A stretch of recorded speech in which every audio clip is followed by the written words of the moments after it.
इसे राह फरार कहें, मसलहत या वक्त की नज़ाकत। मोहम्मद आजम खान ने रामपुर के लोकसभा उपचुनाव में अपनी पत्नी डॉक्टर तज़ीन फातिमा को लड़ाने के बजाय आसिम राजा के नाम का ऐलान कर दिया और उनका पर्चा भी दाखिल करा दिया गया है। आदाब, नमस्कार, मैं वसीम अख्तर और आप देख रहे हैं द लीडर हिंदी। दो सीटों पर यूपी की लोकसभा का उपचुनाव हो रहा है, एक आजमगढ़ और दूसरी रामपुर में। दोनों ही सीटों पर जिस तरह से समाजवादी पार्टी ने अपने उम्मीदवार बदले हैं, पहले कुछ और नाम घोषित किए गए थे, बाद में दूसरे नामों पर मोहर लगा दी गई। अगर हम आजम खां की बात करें तो आजम खां के रामपुर से ये बात लगभग तय हो चुकी थी। आजम खां अपनी पत्नी डॉक्टर तज़ीन फातिमा को चुनाव लड़ाने जा रहे हैं, लेकिन आखिरी वक्त में जिस तरह से उन्होंने समाजवादी पार्टी के दफ्तर दारुल अवाम पहुंचकर यह ऐलान किया कि समाजवादी पार्टी के उम्मीदवार आसिम राजा होंगे, तब लोगों के लिए ये चौंकाने वाला नाम था। लेकिन चूंकि आजम खां का फैसला था, उनके मुंह से ये ऐलान हो रहा था, तालियां बजी, जिंदाबाद के नारे लगाए गए। आजम खान ने मार्मिक अपील भी की कि जिस तरह से उन्हें 1 लाख वोटों से चुनाव जिताया था, आसिम राजा को उससे ज्यादा वोटों से जिताना है। तब यह आवाज आई कि हाँ, हम 1,10,000 वोटों से जिताएंगे। अब अगर हम इस मामले को अंदरूनी तौर पर देखें तो बहुत सी बातें कही जा रही हैं। अगर हम इस मामले को सामने से देखें तो आजम खां के हक में है, इस वजह से क्योंकि आजम खां पर यह इल्ज़ाम लगता रहा है रामपुर में कि वो परिवारवाद को बढ़ावा दे रहे हैं। जिस तरह से लोकसभा के उपचुनाव में उन्होंने अपनी पत्नी को पीछे किया और आसिम राजा शमसी को आगे किया है, उससे ये मैसेज साफ तौर पर जाएगा। आजम खां परिवारवाद को बढ़ावा नहीं देना चाहते, इसी वजह से उन्होंने अपने पुराने करीबी आसिम राजा को चुनाव मैदान में उतार दिया है।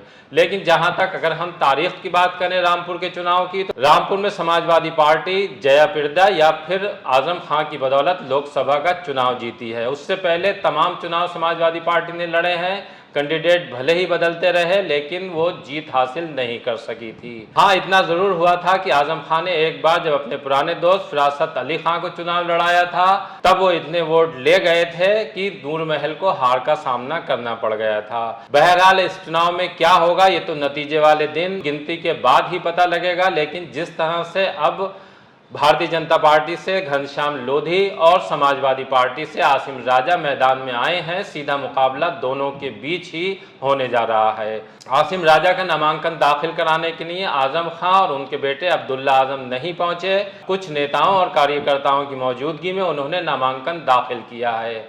सबसे ज्यादा चौंकाने वाली बात यह रही, स्वार टांडा से विधायक आजम खां के पुत्र अब्दुल्ला आजम ना तो मीटिंग में पहुंचे, उस मीटिंग में जिस मीटिंग में आसिम राजा के नाम का ऐलान हुआ, और ना ही वो आसिम राजा को पर्चा दाखिल कराने के लिए कलेक्ट्रेट आए।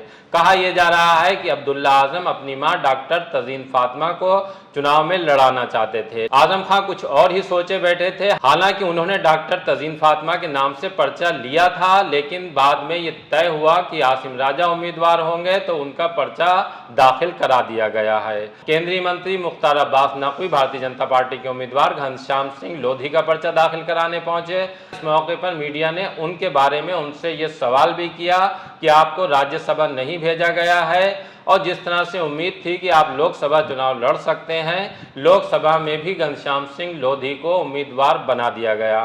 तब मुख्तार अब्बास नकवी ये कहते हुए कि अभी जहां और हैं वक्त के इम्तिहान और हैं, कहते हुए वो मीडिया के सामने से आगे चले गए। बहरहाल जिस तरह से समाजवादी पार्टी ने लोकसभा के उपचुनाव में फील्डिंग सजाई है, उससे बहुत कुछ साफ हो रहा है। अगर हम आजमगढ़ की बात करें तो वहां से धर्मेंद्र यादव को उतार दिया है। धर्मेंद्र यादव बरेली कमिश्नरी की सीट बदायूं से एमपी रह चुके हैं। अब चूंकि बदायूं में स्वामी प्रसाद मौर्य की बेटी सांसद हैं, इस वजह से धर्मेंद्र यादव को बदायूं से हटाकर आजमगढ़ भेज दिया गया है। समाजवादी पार्टी के लोगों के बीच ही ये भी चर्चा है कि अखिलेश यादव और धर्मेंद्र यादव के बीच पटरी नहीं बैठ रही है, इस वजह से उन्हें बदायूं से हटाकर आजमगढ़ ले जाया गया है। अब उनकी किस्मत में क्या है ये वोट पड़ने के बाद ही साफ हो सकेगा। लेकिन जिस तरह से भारतीय जनता पार्टी के लिए दोनों ही लोकसभा सीट बहुत अहम है, उसने उसी को सामने रखते हुए कैंडिडेट तय किए हैं, और इस तरह की फील्डिंग सजाई गई है कि सत्ता में रहते हुए हार का